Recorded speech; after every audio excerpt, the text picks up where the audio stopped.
우리가 지금까지 예레미야를 살펴보면서 잘 아는 것처럼 유다가 결국은 바벨론에게 점령당해 나라가 망합니다. 왕의 눈이 뽑히고 쇠사슬에 매여서 바벨론으로 잡혀갑니다.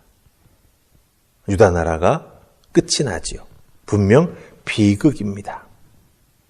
하나님 말씀에 불순종하여 하나님께서 약속하셨던 다윗 왕조가 이제 결국은 여기에서 끝이 나게 되었다라고 하는 것이죠. 누군가에겐 비극인 유다 나라의 멸망이 누군가에겐 새로운 기회가 되었습니다. 그 기회를 잡은 사람이 누구냐? 바로 그다랴라고 하는 사람입니다. 바벨론 왕 느부갓네살이 유다의 총독으로 세워준 사람입니다. 근데 오늘 말씀을 잘 보면 이 그다랴 총독이 나름대로 자기 정치를 하는 것을 보게 됩니다. 그다랴가 총독으로서 그 땅을 다스리기 위해서 정치를 하는데 그 정치가 성공할까 실패할까? 여러분들은 어떻게 생각하십니까? 물론 우리가 40장의 일부분만을 읽었기 때문에 그 결말이 어떻게 될지는 알지 모르지만 내일 보면 우리가 분명히 알 수 있습니다. 난세가 영웅을 만든다라고 하는 말이 있는데 유다는 지금까지 겪어보지 못한 어려움, 정말 난세를 겪고 있지요. 그런 글에다가 유다의 영웅이 될 수 있겠는가라고 하는 것입니다. 믿는 사람들에게도 어려움은 찾아옵니다. 그 어려움을 믿음의 사람답게 잘 이겨나가면 그 어려움은 우리 믿음의 디딤돌이 되고 성장할 수 있게 되고 또한 성공의 디딤돌이 되는 것을 우리가 발견하게 된다는 것이죠. 그래서 오늘 말씀에 나오는 그다랴의 모습을 보면서 그다랴의 정치가 성공할 수 있는지, 이 난세의 영웅이 될 수 있는지 오늘과 내일 말씀을 통해서 우리가 살펴보면서 이 그다랴라고 하는 사람을 통해 반면 교사를 삼을 수 있는, 거기서 가르침을 얻을 수 있는 우리가 되기를 소망하면서 우리 좀 말씀을 잘 살펴보면 좋겠습니다.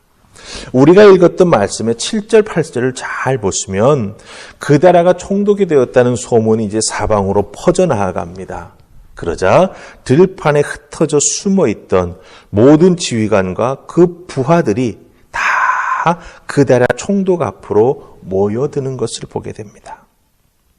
자기에게 모여오는 사람들에게 그다랴는 총독으로서 자기 자신의 통치 방식, 즉 정치를 하기 시작합니다. 여러분들 우리 9절과 10절, 이사야 40장 9절과 10절 말씀을 읽어보십시다. 어떻게 그다랴가 정치를 시작하는가 보십시다. 같이 읽습니다. 9절 10절. 사반의 아들 여호감의 아들 그다랴가 그들과 그들의 사람들에게 맹세하여 이르되 너희는 갈대아 사람을 섬기기를 두려워하지 말고 이 땅에 살면서 바벨론의 왕을 섬기라. 그리하면 너희에게 유익하리라. 보라 나는 미스바에 살면서 우리에게 오는 갈대아 사람을 섬기리니 너희는 포도주와 여름 과일과 기름을 모아 그릇에 저장하고 너희가 얻은 성읍들에 살라 하니라. 아멘. 자, 9절 10절 말씀을 통해서 보는 것이 무엇입니까? 요약하자면 바벨론 왕을 섬기며 살아라 라고 하는 것이죠. 바벨론 왕을 섬기며 살면 유익하다, 잘 살게 된다라고 하는 것입니다. 그리고 또 하나, 땅에서 얻는 소산물, 포도나 과일이나 기름을 잘 모아서 비축하라는 것이죠. 부를 축적하라고 하는 것입니다. 전쟁을 겪어보았으니 미래를 대비하는 삶을 살아가라. 풍성한 삶을 회복하라. 이야기해주고 있습니다. 그다랴가 자기 정치를 통해서 내놓은 메시지는 바벨론 왕을 섬겨라. 그리고 풍요로운 삶, 풍성한 삶을 회복할 수 있도록 열심히 농사짓고 잘 모아들여서 비축해 놓아라. 이 두 가지로 요약할 수가 있습니다. 삶이 윤택해지는데 초점을 맞춘 정치적 메시지를 전해주었던 것이지요. 그런데 여러분, 이 과정에서, 즉 그다랴가 자기 정치를 하는 과정에서 한 가지 놓치고 있는 것이 있습니다. 무엇을 놓치고 있습니까? 이 유다 땅의 회복은 진정 언제 이루어집니까? 하나님의 징계가 끝난 다음, 즉 70년이라고 하는 포로 생활이 끝나야 진정한 회복, 진정한 풍성한 삶이 다시 이루어진다라고 하는 거죠. 하나님의 약속입니다. 정치인으로서 눈에 보이는 혹은 피부에 느낄 수 있는 현실 감각이 있는 말을 하는 것도 참 중요하지만 유다의 멸망을 통해서 확인했지 않습니까? 하나님 말씀하신 것에 불순종하면 어떻게 된다? 징계를 받는다. 아무리 인간적으로 노력을 해도 때로는 하나님 앞에서는 그 인간적인 노력이 큰 의미가 없다라고 하는 것을 역사를 통해서 배웠습니다. 확인했습니다. 그렇다고 한다면 어떻게 해야 되겠습니까? 자기 정치를 하되 하나님의 절대 주권을 인정하는, 우리들의 삶에 하나님의 섭리를 인정하는 그와 같은 믿음을 기초로 한 자기 정치를 해야 된다라고 하는 것이죠. 그런데 그대라는 그것을 놓치고 있다라고 하는 것입니다. 여러분, 우리들의 삶에 있어서도 마찬가지입니다. 매일매일 우리들의 삶의 현실은 변화합니다. 새로운 사건이 일어납니다. 그때 우리가 어떻게 대처해야 합니까? 바로 하나님의 통치를 인정하면서, 그리고 지금까지 우리가 신앙생활에 오면서 경험했던 것, 말씀을 통해서 깨달았던 하나님의 은혜와 능력을 기초한 삶을 바라보는 안목과 삶을 해석해 나아가는 분별력과 그것을 실천해 나아가는 결단력 가지고 살아가는 우리가 되어야 한다라고 하는 것을 오늘 말씀, 특별히 9절과 10절을 통해서 우리가 배우게 된다라고 하는 것입니다. 자, 그 다음에 그다라가 또 우리에게 보여주는 참 안타까운 모습 하나가 있습니다. 그다라를 암살하려고 하는 계획을 듣게 됩니다. 그런데 믿지를 않아요. 우리 13절, 14절 말씀 보십시다.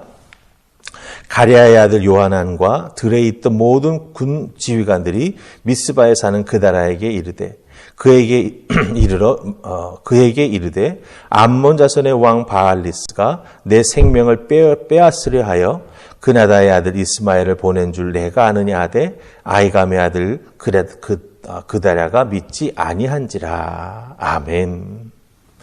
자기 자신에 대한 암살 계획을 듣습니다. 그런데 믿지 않습니다. 소문이라고 생각합니다. 그래서 16절 말씀 끝에 보면 네가 지금 이스마엘에 대해서 하는 말은 진정이 아니다라고 오히려 그 말하는 사람을 의심하는 것을 여기서 보게 됩니다. 그다라에게 한 가지 부족한 게 있습니다. 무엇입니까? 현실 감각이 부족했습니다. 나라가 망하고 왕도 끌려가고 함께 모든 고관과 귀족들과 제사장 다 끌려갔습니다. 지금은 남아있는 사실은 참 힘없는 자들, 정말 바벨론이 보기에 이런 자들은 이 땅에 남겨놓아도 뭐 우리들에게 해될 것이 없다라고 하는 사람들만 남아있는 상황이지요. 그 남은 자들을 어떻게 포용하고 살아갈 희망을 주는가라고 하는 것을 중요하다고 이 그다라가 나름대로 판단했던 것 같습니다. 그러기에 자기를 암살할 것이다라고 하는 그 말을 소문으로 생각을 합니다. 여기에 자기가 잘못 행동하면 지금 자기에게 다가오고 있는 사람들이 등을 돌리고 다시 흩어질 것이다라는 그런 판단을 했던 것 같습니다. 정치적으로는 위기를 넘어서고 크게 상처 입은 공동체를 회복한다라고 하는 데에는 포용력이 참 중요하지요. 다 받아주고 다 중요하다고 생각하면서 세워주는 것이 참으로 중요합니다. 그러나 그것이 전부가 아니지요. 강력한 바벨론 왕이 나를 총독으로 임명하고 믿어주는데 감히 누가 나를 암살해? 믿지 않았던 것입니다. 현실 감각이 부족했어요. 주변의 다른 나라들 바벨론을 좋아하고 있는지, 그들이 배후에서 누구를 조종해서 바벨론의 총독이 되어 수족과 같은 역할을 하고 있는 나를 해칠 수 있는지 사실은 살펴야 되는 것이죠. 참된 현실 감각은 참과 거짓을 분별하는 힘에서 오는데 그 분별하는 힘을 어디에 두어야 하느냐? 바로 하나님 말씀에, 하나님 음성에 귀 기울이는 신앙에 두어야 한다라고 하는 것입니다. 귀를 기울여 들어야 할 음성을 듣고 순종해야 될 하나님 앞에 순종하며 하나님 주시는 믿음을 가지고 행동에 나아가는 것, 그것이 참된 현실을 판단할 수 있는 분별력, 현실 감각이 된다라고 하는 것입니다. 내 경험, 내 뒷배에 누가 있으니까 그게 참된 현실 감각은 될 수 없다라고 하는 것입니다. 우리들에게도 현실 감각 필요합니다. 주변에 어떤 일들이 일어나고 있는지, 어떻게 돌아가고 있는지 믿음의 눈으로 잘 볼 수 있어야 합니다. 그러나 더욱더 중요한 건 무엇입니까? 나의 현실을 이끄시는 분이 하나님이라고 하는 분명한 믿음을 가지고 하나님 앞에 내 눈에 보이는 것들 가지고 나아가 기도하며 하나님의 뜻을 구하는 우리들의 믿음이 있을 때, 아무리 내 현실에서 어려운 일이 일어난다 할지라도 하나님께서 이끌어주시는 그 믿음의 길을 걸어갈 때 이겨나가게 될 것이고, 때로는 피해 나아갈 수 있게 될 것이고, 때로는 그것을 깨트려 앞으로 전진해 나아가는 힘을 얻을 수 있다라고 하는 것 꼭 기억하시고, 여러분의 현실 감각을 잘 키우시되 하나님의 말씀과 하나님의 은혜와 능력으로 키워나가는 여러분들 다 되셔서 요즘처럼 어려운 때에 기회주의자가 아닌 하나님 말씀에 의지하여 삶을 믿음으로 살아가되 하나님의 말씀의 은혜와 하나님 도우시는 은총을 통해 늘 승리하며 살아가는 여러분들 되시기를 주님의 이름으로 축복합니다. 아멘. 우리 기도하십시다. 좋으신 하나님 은혜 감사합니다. 오늘 귀한 말씀을 통해서 하나님 앞에 믿음의 사람으로서 하나님께서 기회를 허락해 주실 때 그 기회를 어떻게 우리가 잘 분별하여 붙잡고 나아가는지, 또한 주변의 사람들이 우리들에게 이러쿵저러쿵 말을 할 때가 있습니다.